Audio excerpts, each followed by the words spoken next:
I got the question, and it was respectively submitted by several people. If your first instinct is to always hold close, don't you feel that perhaps you're not living your authentic self?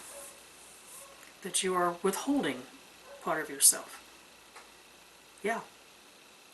Withholding part of myself would describe some of the decisions I made. Denying it? Absolutely not. There's so much about pagan practices which is a private journey. No matter that some of us are involved with groups, maybe even had some kind of a dedication or an initiation with the group, and in fact, if you have had that, you probably know more powerfully than a lot of folks who haven't gone there how personal and private the journey is. There's an interesting balance to that when it comes to my experience of paganism, because I do prefer what happens in a group and what's manifested from that and the power of coming together and the egregore and what you create and the energy from that. To me, that is the most beautiful aspect of what I've celebrated in all these years.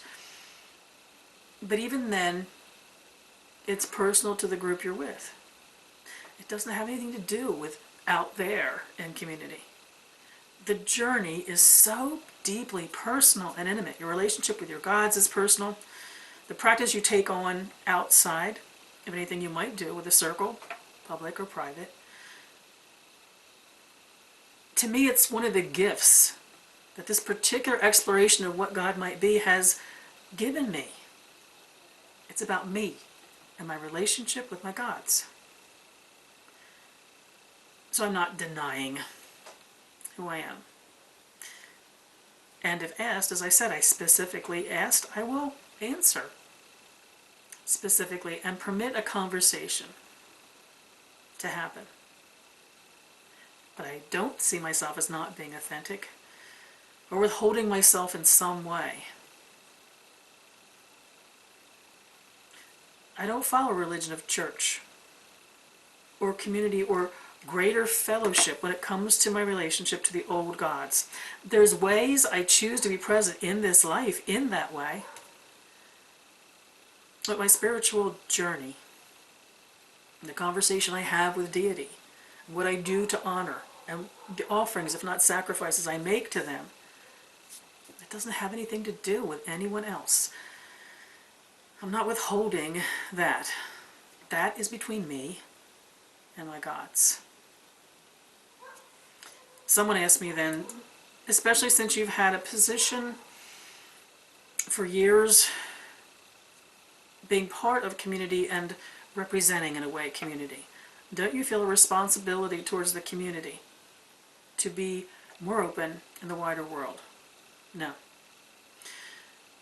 As an elder, as a priestess, as a teacher, the only responsibility I feel in that sense regarding the wider possibility is that every person that I have the opportunity to mentor go into that personal place to fully explore, to seek and find what's there for them. I have a lot of respect for people who have chosen, when they consider what they're in service to, stepping out and into and delivering a message. It's never been what I'm in service to. It's understandable that I would get the question then, have your partners been pagan and how have you handled it when they were not? No, I've never had a pagan partner. I've always had a pagan-friendly partner, sometimes more friendly than not. I've had a lesson in the learning about how we need, when someone asks us, for instance, are you Wiccan, to have an understanding of what it means to them. Is when Raj and I were getting to know each other, which was online, over many months. He had a lot of patience with me. And it came the time when I realized it was either going to progress to another level or it was not. We discussed spirituality in very general terms. And then, I don't remember exactly how it happened, but he asked me what would I name myself when it came to my religion. And I said Wiccan. Well, he didn't seem to be concerned or bothered by that, and our conversation went as normally as it ever did after that. What I didn't know is after we hung up that night, he went online to find out what that meant. And he was seeing a lot of things that simply didn't define what he'd come to know of as me.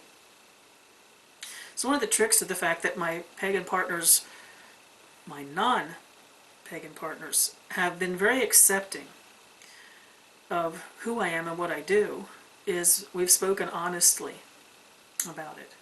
I've had partners who love to come to public, open rituals. If my covens did that, the major covens in my life, with the exception of one, did that, and occasionally included wider family and wider friends. And some were very curious to explore and go further that way.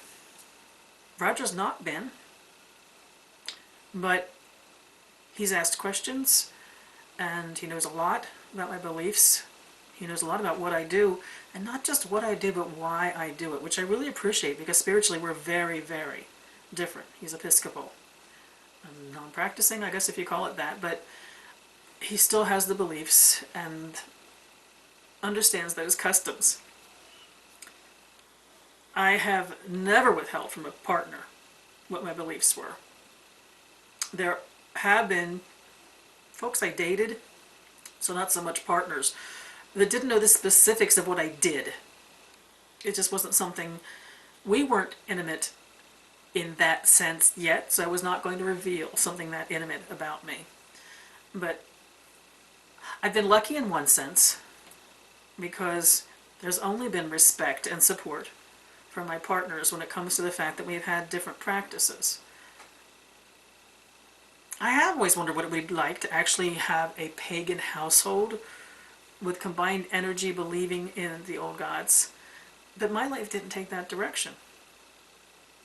But I've been very lucky, and I've never had to withhold or keep secret or act other than I am when it comes to my beliefs and practices with my partners. I have had to make decisions regarding circumspection because I was honoring the fact that my partner was not pagan. But that's really the only consideration I've had to take into effect. A question I got in response to choosing who you come out to, and I'm reading this one.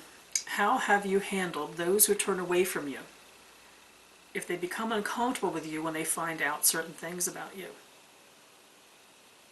One of the things for me has been the fact that since I am so considered about what I say to who, the situation hasn't arrived very often. It doesn't mean I've made a wrong call sometimes and shared only to find that it caused a division or a separation between me and someone, but it's actually been very rare. Because what usually happens is I've known someone long enough to have a sense for how to have that conversation with them. They've known me long enough, which is equally important, to see how I live and what I do. And to have a sense, if they really got to know me, and many have, that my religious beliefs inform that.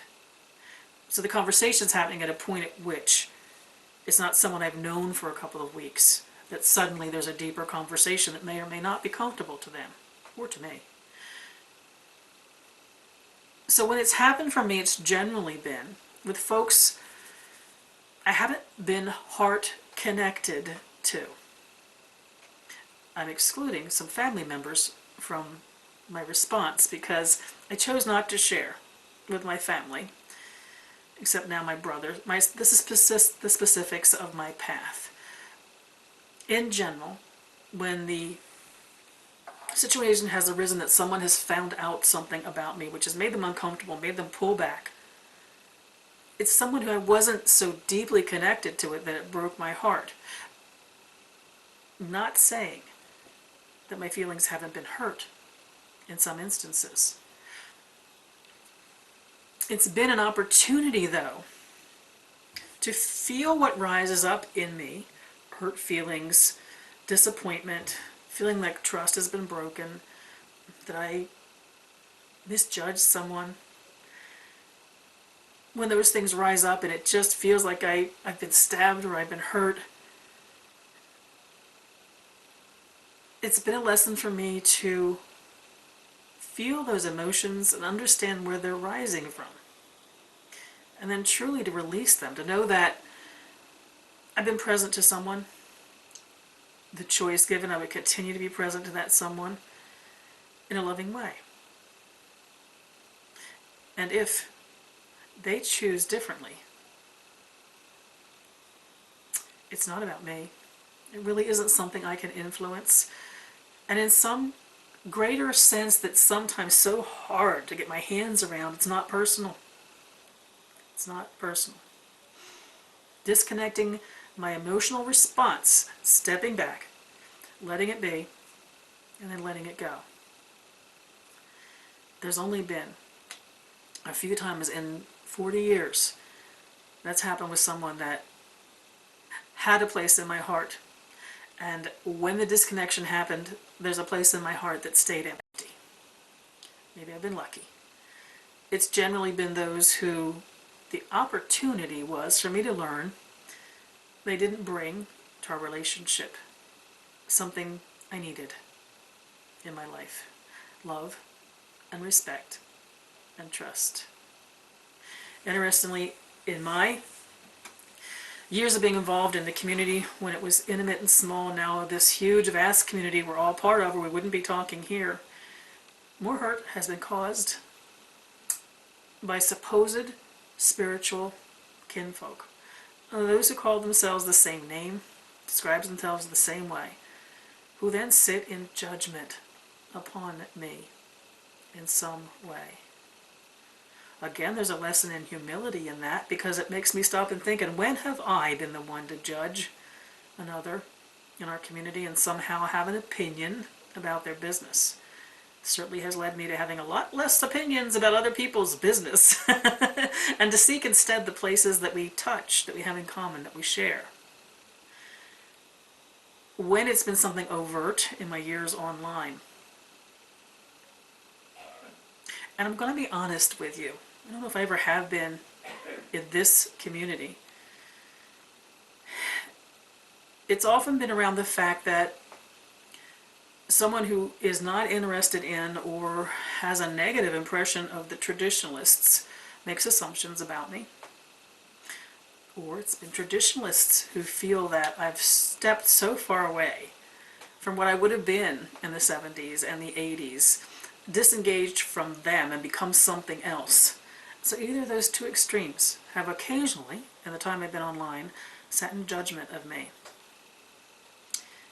It's been a similar learning as to what happens to those who are in the more intimate circle of my life, face-to-face and heart-to-heart. Disengaging myself from the source of the hurt, separating myself emotionally from that, and realizing it's about them. If there isn't a conversation which can come from a place of love and trust and respect to talk it out, if someone doesn't take the time to get to know me, to have an idea who I am, and doesn't welcome me understanding more about them, the universe is telling me clearly, disengage. There's no reason to remain connected. I'm not saying any of that is easy. It's gotten easier over the years. It's become easier for me to, I don't know if I get more picky, but I definitely get more discerning about who gets my energy and whose energy do I welcome, do I feed off of, do I feel safe with.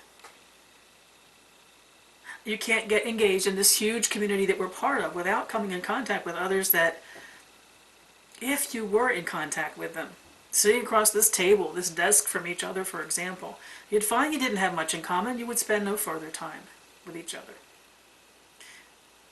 It took a while online to be able to develop that spidey sense to know who you need to encourage communion with and who does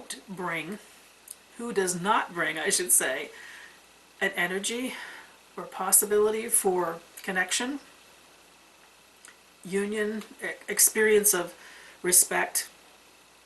If it's not there, let it go. And the trick is, whether those hurts are face-to-face or they're online, don't dwell with the personal. Realize you own your emotions that rise in response to that and react from a place of personal wisdom instead of personal hissy fit. Yeah, I don't have the hissy fits. Nothing that's ever happened to me online for years and years and years has made it through my thick skin, except those who have found their way truly and deeply to my heart. Many of you. I put in that category, by the way. Questions I got on the decisions we make, the decisions we all make about privacy, we're opening up to others day by day, year by year, throughout the length of our life. I wish you all mirth and reverence. And I'd love your thoughts on some of these things. Most of them were questions you asked me, and others would be very interested if you did a video response and shared it here to be part of this further conversation. Mary Part.